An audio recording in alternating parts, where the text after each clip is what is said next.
안녕하세요. 미국 주식 론대학의 미준입니다. 1월 20일 오늘의 미국 주식 뉴스를 시작합니다. 이렇게 설 연휴를 앞둔 금요일 날도 변함없이 미준과 함께 해주셔서 감사합니다. 제가 네이버에 검색을 해봤더니 한국에서는 다음 주 화요일까지 설 연휴가 이어지더라고요. 이제 시작하는 설 연휴 기간 동안 여러분들 즐겁고 행복한 추억들 많이 만드시기 바랍니다. 저는 곰곰이 생각해 보니까요, 마지막으로 한국에서 설을 샜던 게 벌써 10년도 더 지난 옛날 이야기가 돼버렸습니다. 그래서 최근에 한국의 설 연휴 분위기는 어떤지 굉장히 궁금하거든요. 여러분들의 설 연휴 분위기는 어떤지 댓글을 통해서 공유해 주시면 굉장히 재미있을 것 같습니다. 아울러서 혹시 이 방송을 저희 부모님이나 장인 장모님께서 보고 계시면요, 이 기회를 통해서 다시 한번 새해 복 많이 받으세요 라고 말씀드리고 싶습니다. 그리고 오늘 방송 함께 해주시는 모든 분들도 새해 복 많이 받으시기 바랍니다. 자, 그러면 설 연휴를 앞두고 시작하는 1월 20일 오늘의 미국 주식 뉴스 바로 시작합니다. 오늘 방송도 첫 번째 기사는요, 시장 전망에 관련된 아티클을 준비했습니다. 오늘 우리가 들어볼 시장 전망은 JP모간 CEO 제이미 다이먼의 의견이고요. 제가 이틀 전 방송에서 말씀드린 것처럼 제이미 다이먼 같은 경우는 작년에 그가 얘기했던 시장 예상, 미국 경제에 허리케인이 몰려온다, 이 말을 취소했잖아요. 내 말이 조금 과했다, 허리케인은 없다, 이렇게 말을 번복한 바가 있는데요. 자, 그럼에도 불구하고 제이미 다이먼은요, 지금까지도 시장 전망에 대해서 그렇게 긍정적인 의견을 제시하고 있지는 않은 것 같습니다. 자, 구체적인 의견을 한번 들어보시죠. JP모간 체이스의 CEO인 제이미 다이먼 회장이 믿기로는요, 인트레스트 레이트, 기준금리가요, 지금 연준에서 계획하고 있는 것보다 훨씬 더 높은 수준까지 올라갈 것이다 라는 부정적인 전망을 내놓고 있습니다. 자, 내가 생각하기로 지금 기준금리가 아마도 5% 이상까지 올라갈 것이다 라고 예상하고 있고요. 자, 그 이유가 설명되고 있는데, 최근 들어서 언더라잉 인플레이션이 굉장히 많다. 언더라이링이라는 것은요, 밑에 깔려 있는 겁니다. 근본적인 거죠. 따라서 눈에 잘 보이지 않는 근본적인 인플레이션 요인들이 굉장히 많이 있다라고 얘기하고요. 자, 이렇게 잘 보이지 않는 근본적인 인플레이션의 요인들은 쉽게 사라지지 않을 것이다 라고 얘기하고 있습니다. 자, 최근 들어서 이제 연준에서는 기준금리를 4.25에서 4.50%까지 올린 바가 있습니다. 지금 현재 수준도요, 과거 15년 동안 가장 높은 기준금리의 수준을 유지하고 있거든요. 자, 그리고 현재 시장에서 가지고 있는 터미널 레이트에 대한 예상치, 기준금리가 올라가다가 종착역, 어느 정도까지 올라가다가 떨어지기 시작할 것인지, 그것을 우리가 터미널 레이트라고 부르는데요. 12월 달 FOMC 미팅의 결과에 따르면 현재 FOMC 위원들의 예상은 5.1% 정도가 평균치로 제시되고 있습니다. 자, 그리고 긍정적인 부분은요, 최근에 이제 12월 달에 CPI 지수가 발표가 됐는데 6.5% 정도 전년 대비 상승하는 데 그쳤잖아요. 따라서 지난 2021년 10월 이후에 가장 낮은 물가 상승률을 기록하는 중입니다. 자, 따라서 여러 가지 조건이 굉장히 긍정적으로 보이긴 하는데, 문제는요, 다이먼 회장이 얘기하기를 최근에 인플레이션이 이렇게 둔화되고 있는 모습은 굉장히 일시적인 요인들 때문이다라고 얘기합니다. 가령 예를 들어서 오일 가격이 떨어지고 있고, 그리고 이제 중국이요, 코비드 팬데믹 때문에 굉장히 경제가 둔화되고 있었잖아요. 자, 이렇게 일시적인 현상 때문에 잠깐 인플레이션이 잡히는 것처럼 보였을 뿐이다라고 얘기합니다. 자, 그동안 우리는 혜택을 입었다. 중국의 경제가 둔화되는 것, 그리고 또 한 가지는 오일 가격이 떨어지면서 인플레이션이 잠깐 잠잠해지는 모습을 보였다는 거죠. 하지만 그가 생각하기로 오일 가격은요, 앞으로 10년 동안 계속해서 올라갈 거라고 얘기합니다. 또한 중국 역시도 더 이상 경제 둔화의 모습을 보이지 않을 것이다. 따라서 이번 기사에 나와 있는 제이미 다이먼 회장의 의견을 종합해 보면요, 지금 현재 인플레이션이 잠잠해지는 모습을 보이는 이유는 일단 중국 경제가 코비드의 영향으로 인해서 굉장히 둔화되는 모습을 보였었고, 그리고 오일 가격이 많이 떨어졌었잖아요. 하지만 이 두 가지의 모습은 굉장히 일시적이다. 따라서 앞으로 계속해서 인플레이션이 잡히지 않는 모습을 보이면서 금리가 5.1% 이상 6%, 7%까지 올라갈 가능성도 있다는 것이 그의 의견인 것 같습니다. 따라서 단기적으로 봤을 때는요, 주식 시장이 굉장히 어려운 모습을 보일 가능성도 있다는 것이 JP모간 회장의 의견이다. 이렇게 마무리를 해드리겠습니다. 결국 금리 인상이 멈추기 위해서는요, 인플레이션이 잡혀야 됩니다. 그리고 인플레이션에 가장 커다란 영향을 주는 여러 가지 요인들 중에 하나가 바로 고용시장이거든요. 자, 고용시장이 아직까지도 굉장히 타이트한 모습을 보이기 때문에 사람을 구하기가 어렵다는 거죠. 그렇기 때문에 임금 상승이 멈출 기세를 보이지 않고요. 이것이 이제 인플레이션이 가속화될 수 있는 또 하나의 요인이 된다라는 의견이 굉장히 많습니다. 자, 따라서 우리가 고용시장의 움직임을 굉장히 좀 가깝게 계속해서 모니터링을 해야 할 것 같은데요. 자, 매주 목요일 날은 미국에서 해서 신규 실업수당 건수가 업데이트가 됩니다. 어제가 목요일이었잖아요. 자, 이번 주의 모습을 보시면 신규로 실업수당 신청을 한 건수가 15,000건이 줄었다라고 합니다. 그러면서 지난 한 주 동안 19만 건이 접수가 됐는데요. 지금 시장의 전망치는 21만 4천 건수였습니다. 따라서 시장에서 전망했던 실업수당 신청 건수보다 훨씬 작은 숫자가 보고가 된 거죠. 자, 이 부분은 굉장히 좋지가 않죠. 아직까지도 굉장히 고용시장이 너무나 타이트하다는 것을 단편적으로 보여주는 하나의 예가 되고 있습니다. 물론 이제 최근에 제가 오미즈를 통해서 여러분들과 공유하고 있는 것처럼 많은 테크 기업들, 그리고 이제 금리 인상에 민감한 금융 쪽, 그리고 이제 하우징 쪽은요, 많은 수의 직원을 해고하고 있습니다. 따라서 이렇게 직원의 수를 줄이고 있는 기업들이 굉장히 많이 발견이 되고 있는데요. 자, 그러한 효과가 언제부터 발휘가 될 수 있을지 우리가 좀 지켜봐야 할 것 같습니다. 아무튼 어제 보고서에 따르면 아직까지도 고용시장은 너무나 탄탄하고요. 실업수당을 신청하는 사람들의 숫자가 많이 늘지 않았다. 이렇게 정리해 드리겠습니다.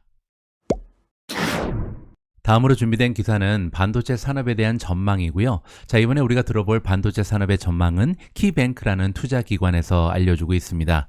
자, 과연 키뱅크라는 투자기관에서 2023년 반도체 섹터에 대한 전망은 어떻고, 또 이 와중에 가장 좋은 수익을 올릴 수 있는 탑픽 종목에는 어떠한 기업이 선정됐는지 살펴보도록 하겠습니다. 자, 인베스트먼트 펌 투자기관인 키뱅크 캐피탈 마켓이 이번에 2023년에 대한 전망을 발표했다라고 나와 있고요. 물론 이번 전망은 반도체 시장에 관련된 것입니다. 자, 일단 반도체 시장의 매출을 좀 살펴보면요. 변동성이 극심한 메모리를 제외하고 나머지 전반적인 반도체 섹터는요. 매출이 올해 들어서도 4% 정도 추가적으로 하락할 것이다라는 것이 그들의 전망입니다.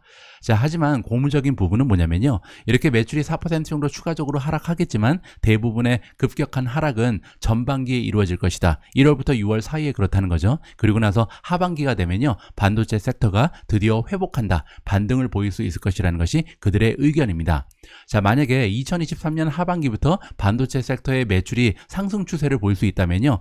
주가는 미리 좀 반등을 하겠죠. 왜냐하면 주식시장은 항상 먼저 선행을 하잖아요. 따라서 올해 하반기에 정말로 반도체 섹터의 매출이 올라갈 수 있느냐, 이 부분은 굉장히 중요한 하나의 투자의 관점이 될 수 있을 것 같습니다. 자, 우리는 계속해서 소프트 랜딩을 보고 있다. 추가적인 폭락은 없다라는 것이 그들의 의견이고요. 자, 애널리스트는 존 빈입니다. 자, 이분이 반도체 섹터에 대해서 긍정적인 전망을 하고 있는 이유가 네 가지가 있는 것 같은데요. 첫 번째는 밸류에이션입니다. 자, 일단 포워드 PE를 봤을 때, 포워드 PE라는 것은 필라델피아 세미컨덕터 인덱스에 포함되어 있는 미국의 반도체 기업들이 1년간 앞으로 만들어낼 것으로 기대되는 순이익에 비해서 시가총액이 몇 배 정도 올라가 있는가, 이러한 밸류에이션의 지표잖아요. 이 지표가 지금 최고점에 비해서 55%나 하락을 한 상태라고 합니다. 자, 그만큼 PE 레이시오 자체가 55%나 떨어져 있고요. 그리고 필라델피아 지수 자체도 46%나 최고점 비해서 떨어져 있다는 거죠. 자, 그 의미는요. 여러 가지 악재가 모두 다 주가에 반영이 돼 있다라고 결론을 낼 수가 있을 것 같고요. 자, 두 번째는 백로그가 굉장히 잘 보인다. 자, 이 얘기는 뭐냐면요. 최근 들어서 반도체 기업들이 굉장히 장기 계약을 많이 한다라고 합니다. 따라서 앞으로 매출의 예상이 어떻게 될지, 따라서 거기에 대해서 비용을 어떻게 써야 될지 굉장히 잘 보인다는 거죠. 마진이 향상될 가능성이 굉장히 높다라고 해석이 가능하고요.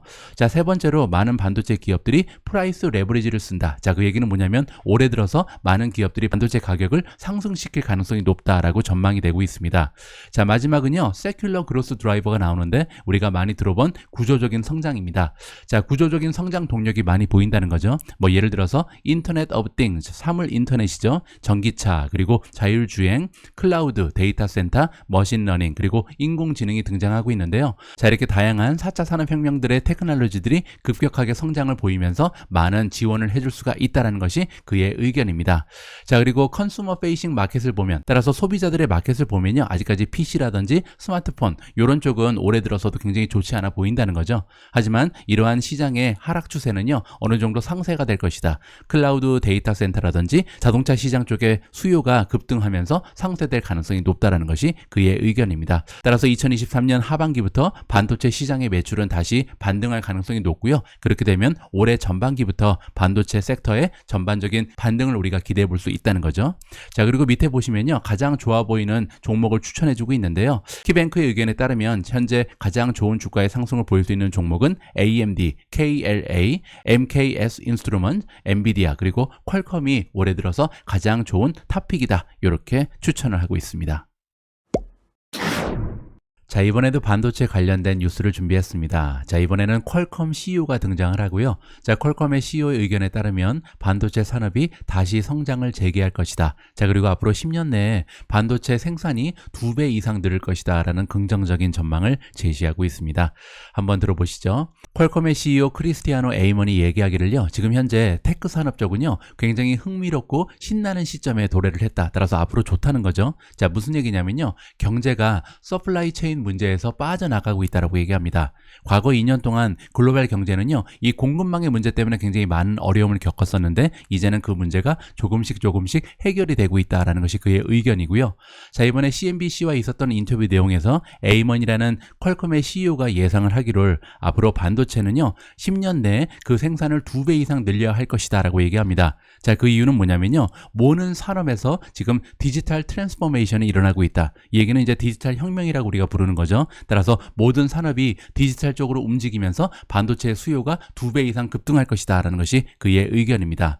자, 앞으로 경제의 미래는 디지털에 달려 있다라고 얘기하고 있고요. 그리고 이러한 디지털 혁명의 가장 중심에는 반도체 인더스트리, 반도체 산업이 자리 잡고 있다라고 얘기하고 있습니다. 그렇기 때문에 앞으로 10년 동안 반도체 산업은 계속해서 성장할 수 있을 것이다라는 것이 그의 의견이고요. 자, 이번에는 그가 이끌고 있는 퀄컴이라는 기업에 대해서 잠깐 이야기를 해줬는데요. 여러분들 이미 잘 알고 계신 것처럼 퀄컴의 최대 고객인 애플에서 최근에 이제 움직임을 보이고 있다. 퀄컴의 칩을 버리고요. 그들이 자체적으로 생산하는 자체 칩으로 옮겨가기 위해서 안간힘을 쓰고 있잖아요. 따라서 퀄컴 입장에서는 굉장히 커다란 리스크가 발생하고 있는 거죠. 자, 여기에 대해서 에이먼은 뭐라고 얘기하고 있냐면 우리는 퀄컴의 칩을 애플이 필요할 때까지 계속해서 공급을 할 것이다. 하지만 거기에서 그치지 않고요. 퀄컴은 지금 오토모티브, 즉 자동차 산업에서 확장을 하기 위해서 포커스를 맞추고 있다라고 얘기하고 있습니다.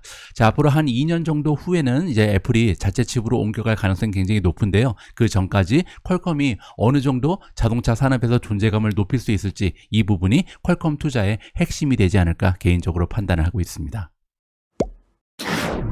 자, 다음에는요, 굉장히 오래간만에 캐시우드의 의견을 들어볼까 합니다. 최근 들어서 이제 테슬라의 주가가 많이 빠졌잖아요. 자, 이 와중에 테슬라에 대한 전망이 어떻게 업데이트가 됐는지 한번 들어보시죠. 아크인베스의 캐시우드가 얘기하기를 그녀가 테슬라에 가지고 있었던 확신은요, 그 언제보다도 더욱 강력해졌다라고 얘기합니다. 그리고 최근 들어서 주가가 많이 빠져서 주식을 계속해서 줍줍하고 있다라고 얘기하고 있고요. 자, 일단 전기차만 보더라도 앞으로 테슬라의 주가는요, 5년 안에 5배 정도 상승할 것이다. 굉장히 좀 무시무시한 상승 추세를 보일 거라고 얘기하고 있고요. 자, 그리고 만약에 투자자가 이 자율주행의 미래에 대해서 믿는다면 테슬라의 주가는 앞으로 5년 내에 13배까지도 급등할 수 있다. 엄청난 전망이 나오고 있습니다. 뭐 저 역시도 테슬라에 대해서 굉장히 긍정적인 전망을 가지고 있는 투자자지만 13배는 조금 너무 간 거 아닌가 이런 생각도 들기도 하고요.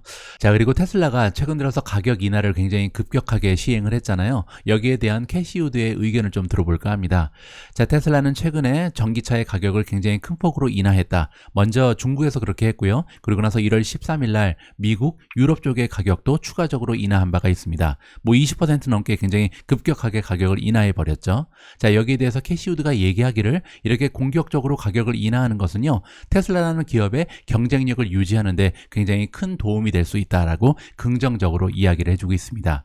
자, 테슬라는 가격 정책을 굉장히 공격적으로 하고 있다. 자, 테슬라는 그런데 이러한 가격 정책을 할 수 있는 능력이 있다라는 거죠. 자, 그 얘기는 뭐냐면요, 다른 기업에 대해서 굉장히 코스트의 구조가 낮게 형성이 돼 있고 혁신적인 모습이 많이 발견되고 있는 그런 기업이라는 거죠. 따라서 제조 공정이 다른 전통적인 자동차 기업에 비해서 훨씬 더 혁신적이고 따라서 비용이 굉장히 낮게 설정이 되어 있기 때문에 높은 마진을 보이는 기업이 테슬라잖아요. 따라서 테슬라는 이러한 가격 정책을 시행할 수 있는 능력이 있는 기업이다. 이렇게 평가를 해주고 있는 것 같습니다.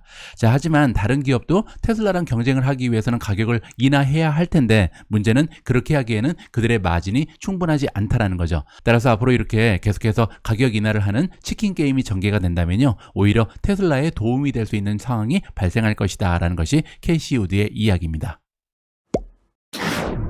어제 어닝을 발표한 기업이 하나 있는데요. 바로 넷플릭스입니다. 넷플릭스는 어제 어닝 발표 이후에 주가가 7% 이상 급등을 하고 있는데요. 자, 어떤 내용이었는지 한번 살펴보시죠. 자, 넷플릭스가 Q4 4분기에 갭 EPS가 0.12가 나왔고요. 자, 이 수치는 시장의 전망치에 비해서 38센트가 모자랐습니다. 따라서 굉장히 초라한 성적표가 발표가 된 거죠. 원래는 0.5 정도, 50센트 정도를 기대하고 있었는데 38센트나 덜 나오면서 12센트를 만드는 데 그쳤습니다. 자, 그리고 매출을 보시면 7.85 빌리언을 만들어내면서 시장의 전망치랑 맞아 떨어졌고요. 작년 대비해서는 매출의 성장이 1.8% 정도를 보이고 있습니다.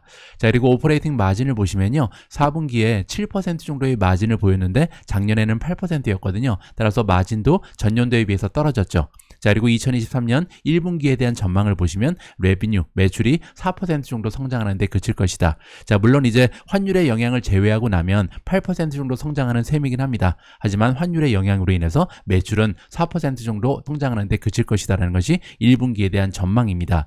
따라서 여기까지 보면요. 이렇게 7% 이상 주가가 올라갈 만한 요인이 보이지 않거든요. 하지만 다음 기사를 보시면 그 이유가 설명이 됩니다. 자, 여기 나와 있는 것처럼 7.66 밀리언의 구독자가 증가했다. 자, 지금 전 세계적으로요. 766만 명의 구독자가 단 3개월 만에 증가를 했는데요. 자, 그러면서 지금 현재 구독자의 수는 2억 3천만 명이 넘어가게 됐습니다.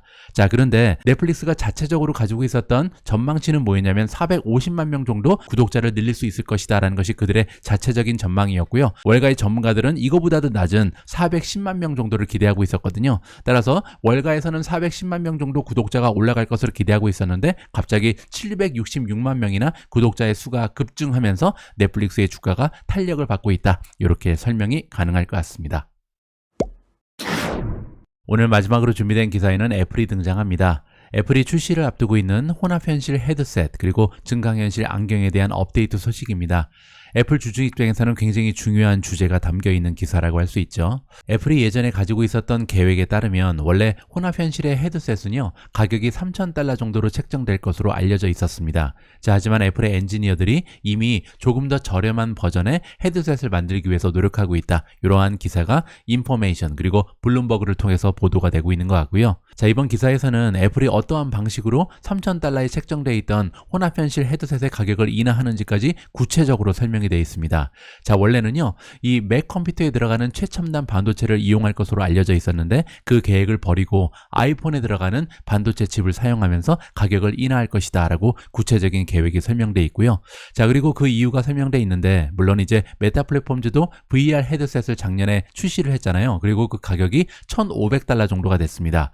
따라서 메타 플랫폼즈의 헤드셋과 경쟁을 하기 위해서는 $3,000는 너무나 비싸다 이렇게 판단을 한 것으로 나와 있고요. 자, 그리고 추가적으로 이번 보도 내용에 따르면 애플의 MR, 믹스드 리얼리티죠. 혼합현실 헤드셋은 원래 가지고 있던 계획보다 조금 더 간소화될 것이다. 따라서 부피가 조금 줄어들 수는 있겠죠. 자, 하지만 그 뒤에 나와 있는 AR 디바이스, AR 디바이스는 이제 증강현실이죠. 자, 애플은요 두 가지의 상품을 개발하고 있습니다. 첫 번째는요 혼합현실 헤드셋 이렇게 쓰는 거죠. 굉장히 커다란 고글이라고 보시면 될 것 같고요. 두 번째는 보통 형태의 안경의 모습을 가지고 있는 증강현실 디바이스도 개발하고 있는데 이거보다는 물론 부피가 클 것이다. 이렇게 설명이 되어 있는 거죠. 자, 그리고 출시 시기는요. 일단 혼합현실의 헤드셋 같은 경우는 올해 내에 출시가 가능할 것으로 기대가 된다. 하지만 굉장히 많은 소비자들이 기대하고 있는 증강현실 글라스 같은 경우는 안경 같은 경우는 상당히 좀 오랜 시간이 걸릴 가능성이 높다는 것이 이번 기사의 핵심입니다.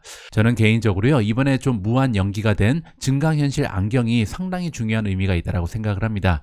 왜냐면요. 이 헤드셋 같은 경우는 사실 우리가 가지고 다니면서 사용하기에는 너무나 부피가 크잖아요. 그리고 장기간 착용하기에는 너무나 무겁고요. 따라서 게임을 한다거나 아니면 단기간에 줌 미팅 같은 걸 할 때 이용할 뿐이지 일상적인 생활에서는 착용이 불가능한 것이 MR 헤드셋이라고 저는 판단을 합니다. 따라서 정말 중요한 부분은요. 이러한 혼합현실 헤드셋보다는 증강현실 안경이라고 생각을 합니다. 시계를 차고 다니는 것처럼 이렇게 선글라스 끼는 것처럼 그냥 증강현실 안경을 쓰고 다니면서 여러 가지 기능을 구현할 수 있다면 그거야말로 게임 체인저가 될 수 있다. 이렇게 우리가 생각할 수 있거든요. 따라서 앞으로 메타 플랫폼 그리고 애플이 어떠한 안경의 모습을 하고 있는 증강현실 혹은 가상현실의 디바이스를 출시할 수 있냐 이 부분이 굉장히 중요하다라고 개인적으로 판단합니다.